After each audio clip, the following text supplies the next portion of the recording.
Alright, Oats, you're in charge for a while, buddy. Toad heard my poem about him and he's suing me for defamation of character. So, I gotta go and see my lawyer. To make one bloody poem out of this mushroom head.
Round 2.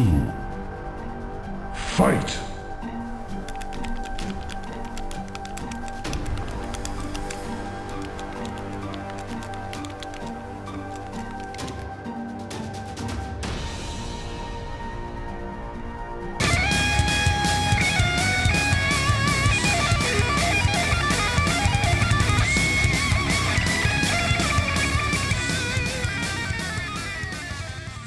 Hello friends and welcome to another quick MarioMayhem.com video.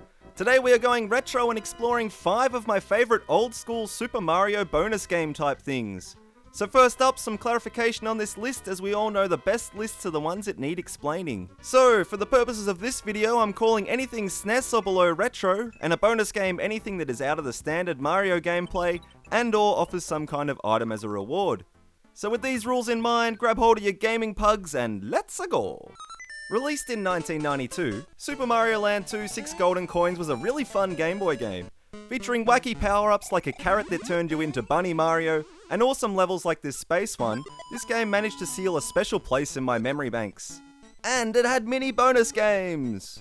Instead of the flagpole at the end of levels, most of the time you were faced with the task of either trying to hit this bell, or failing the jump, exiting the level with your tail between your legs. If you manage to hit the bell, you're in for some bonus fun. There are a couple of variations to these bonus games, the first being this simple crane bonus. Although not overly exciting in terms of gameplay, there was just a certain charm to a crane machine actually picking up an item, especially when compared to those arcade crane machines. The game that stood out at number 5, however, was this more chaotic bomb game. Essentially, you had to jump to start a fuse that led to a bomb. However, the fuse would deviate at every point possible. You always won an item regardless though, which was sweet because these crazy cable-eating mice added an extra element that made this game just about impossible to predict. I think the best part was just watching these mice chew live wires though. So maybe I'm a little bit biased with this one, since Super Mario World is probably one of my favourite Mario games of all time, but it does have some pretty rewarding bonus stages too. If you collect 100 bonus stars over the course of completing levels, you will be given the chance to win some serious lives. In this bonus game, there are 8 changing blocks circulating a stationary 9th. The idea is basically tic-tac-toe, where the aim is to hit the blocks to stop them changing, and then hope you line some matching ones up. You can win from 1 to 8 extra lives by lining the same item either horizontally, vertically, or diagonally. There was a bit of a cheat to this one too, where the easiest way to smash 8 lives is to just keep hitting the blocks consecutively and as soon as you can. Despite this epic life bonanza, my favourite minigame from Super Mario World is actually this Noughts and Crosses Pipe World. Sure, these are probably more of a special area than a bonus game, but come on, this is 1-Up City! These little areas were hidden in a couple of levels and required you to hit 3 blocks in the right order to unlock a 1-up for that row. It was super frustrating to miss the question mark block because essentially you just pissed away a possible extra life or at least a coin. But man, when you hit all of those 3 noughts, damn, it felt good. Yoshi's Island was simply a magical game. Never was making eggs and throwing eggs more enjoyable than in this beautiful 2D side-scrolling masterpiece. If the gameplay alone didn't get you, then the bonus rounds did. Each level became an epic journey where you didn't just want to get to the end as fast as possible. No, you scoured every freaking crevice of the level in an effort to collect these 5 flowers. All in the hopes that you would get lucky and score a bonus round. If you did land on a flower, you would play one of 6 bonus games such as Scratch and Match, Flip Cards, Drawing Lots, Match Cards, Roulette, and Slot Machine. If you collected 100 points in each of the world's levels, then one of these bonus games would even become playable via the world map. Pretty neat, eh? Despite these awesome main bonus games, however, the third place goes to this hut in the third level of the game. As Otis demonstrated in the intro, this epic minigame was a bit intense. Essentially, you had to push the displayed buttons in the right order so you could throw an ever-growing balloon at a robber in the hopes that it would explode on him and not you. If you didn't have a heart attack and you managed to win, you were awarded with a 1-up and some new pants.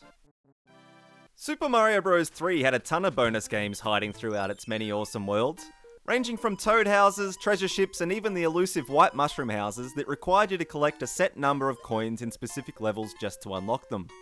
My favourite bonus game of Super Mario Bros. 3 has to go to the spade panels, however. There were 2 versions of this game, the End Spade game, which was essentially a memory game where you had to match items, and then this slidey one, which takes number 2 position. The premise is easy enough, line up 3 of the same pieces and you win a bunch of lives. A mushroom gives you 2, fire flower 3, and 5 lives are given for matching up the star. Easy, right? Well, it wasn't super difficult, but it was challenging enough to make combinations like this one seem hilarious after several failed attempts.